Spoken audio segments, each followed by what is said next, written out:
Hello, everyone, and welcome back to Transforming Marriages with Uji Onwuzulike. I am thrilled today to be your host as we journey together towards building a stronger and happier marriages. Today, we'll dive into a crucial aspect of marriage that oftentimes leads to a misunderstanding in communication. Have you ever felt disrespected by what your spouse said when it seems obvious that their words were not harmless? Or have you wondered why a simple comment by your spouse will lead to a big argument? And oftentimes, this argument can last for hours and can last for days. If so, you are not alone. So, in today's section, I will show you why the spoken word is just a small element of communication in marriage, and why the tone of voice and the body language play significant roles. According to Abad Merabian, a renowned professor of psychology, communication constitutes three key elements: the spoken words, which we are all used to, and then the tone of voice and the body language. But what is most fascinating for me is not about his discovery about these three elements. What is most fascinating for me is the composition of these three elements. In his findings, he was able to see that spoken words constitute only 7%, and then the tone of voice constitutes 38%. And finally, the big elephant in the room, a whooping 55%.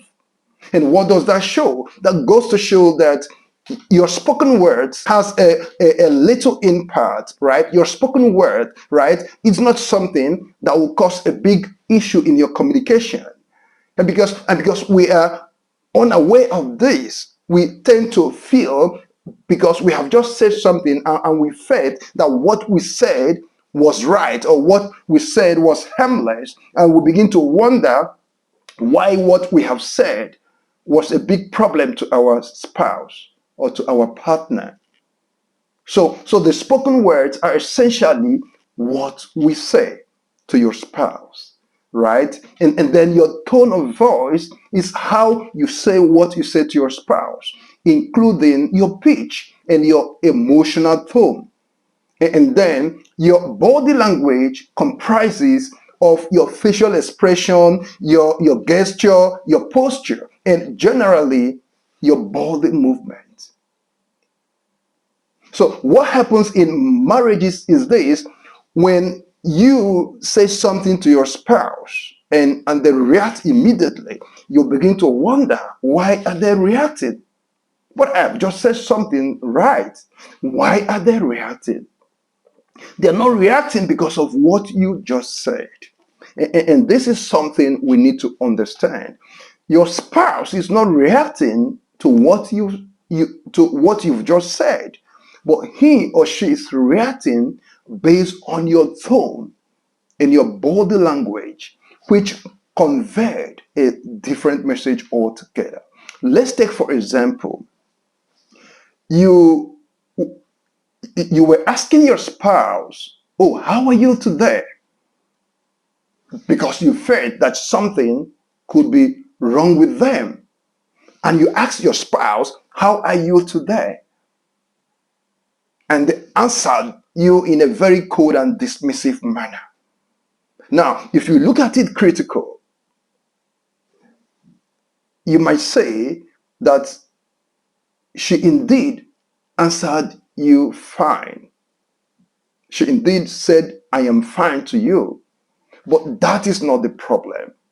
The problem is her response was cold and dismissive. Her answer, her response, which she said she was fine, was a positive thing, that she said she was fine.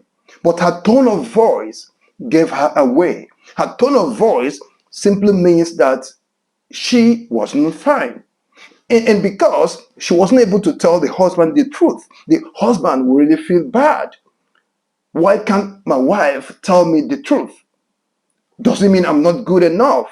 And married people here will bear me witness that that incident will eventually lead to a breakdown in communication, at least for that day. And that is something that could have been avoided if the woman simply answered, I am fine, but not in a cold manner, not in a dismissive manner. Now let's look at the second example. Someone saying, I love you to his wife. Now, this man says, I love you to his wife, but he looks away and says, I love you. Right?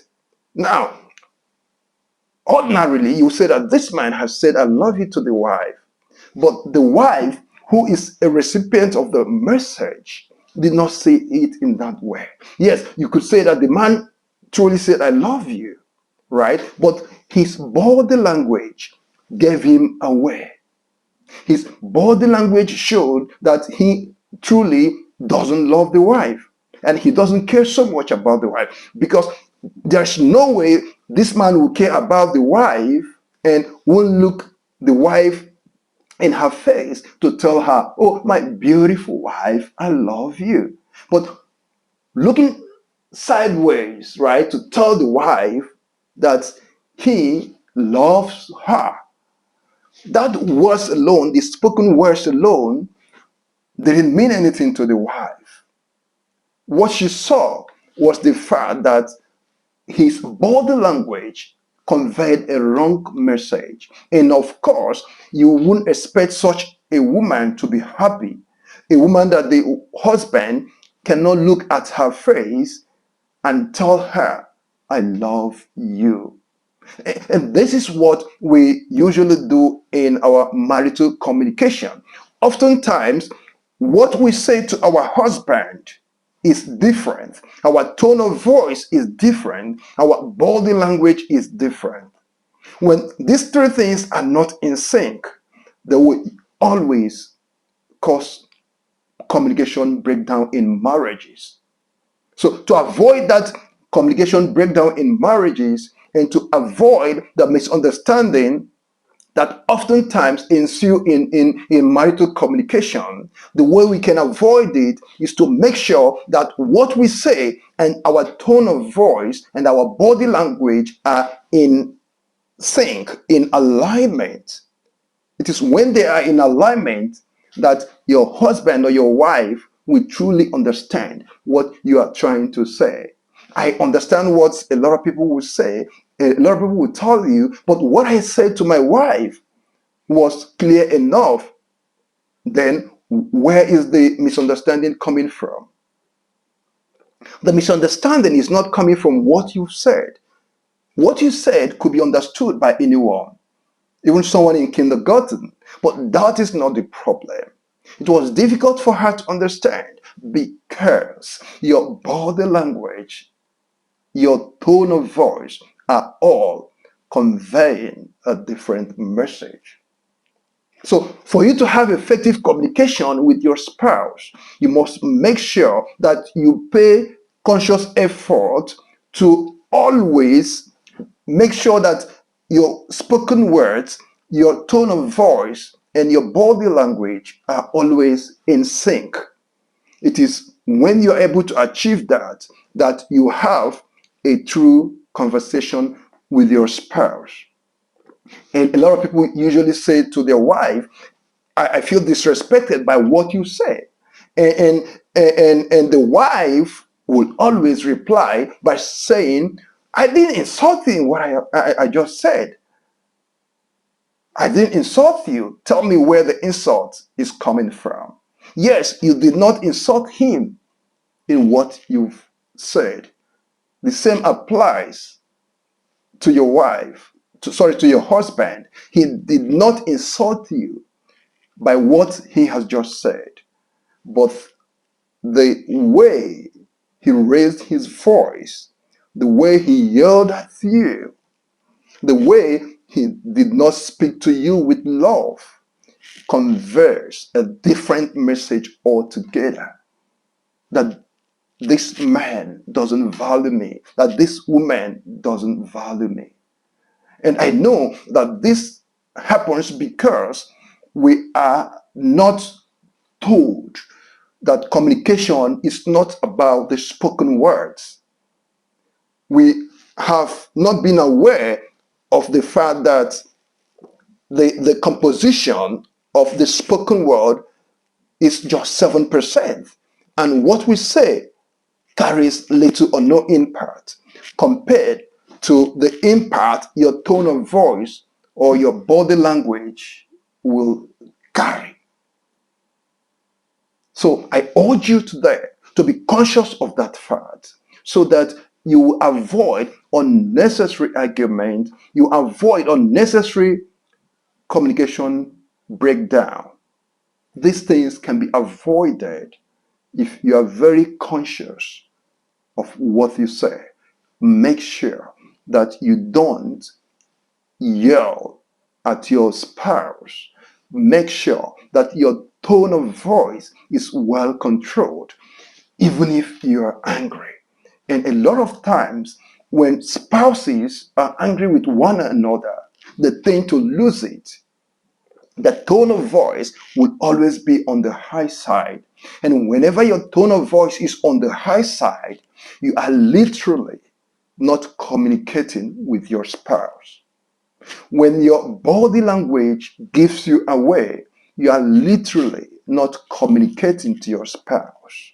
And this is also a key reason why many spouses today are not giving a listening ear to their spouses.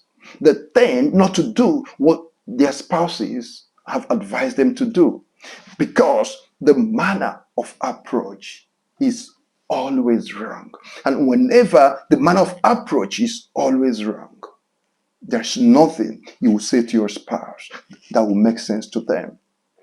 There's nothing you will say to your spouse that will lead them to an action.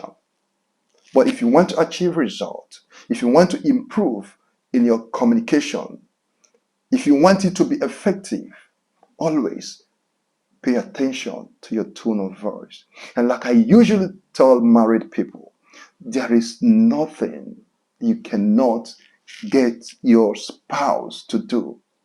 I need you to underline this. There's nothing you cannot get your spouse to do if you say it in a very nice way.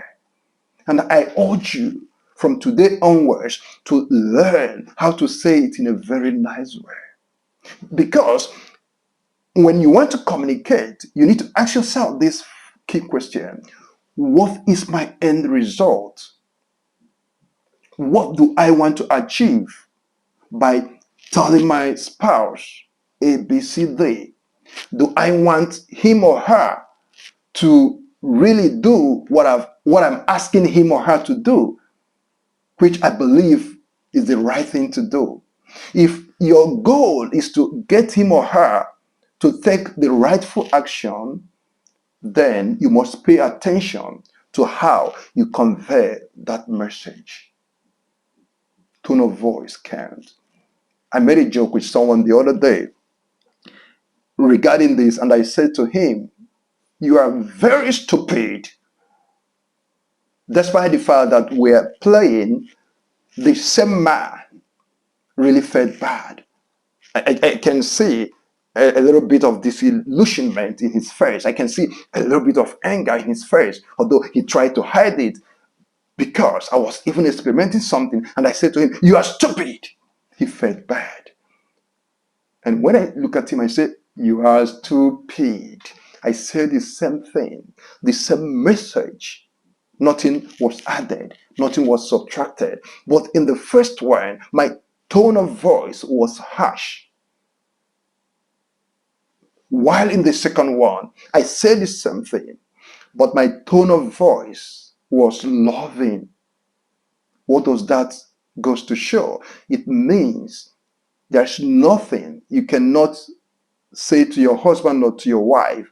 There's no message you cannot pass across to your husband or to your wife if you can say it in the right way.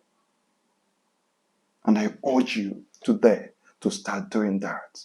So in today's section, I have been able to let you know that spoken words, getting it right is not enough. But the tone of voice and the body language can make or mar your communication in marriage. I believe I have added value to you and your marriage.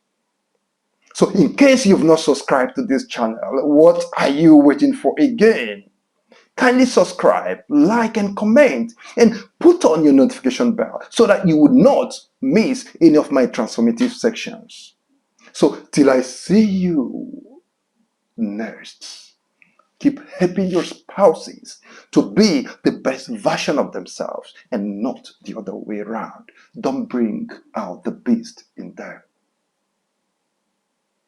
Help them to be the best version of themselves. Enjoy your marriage.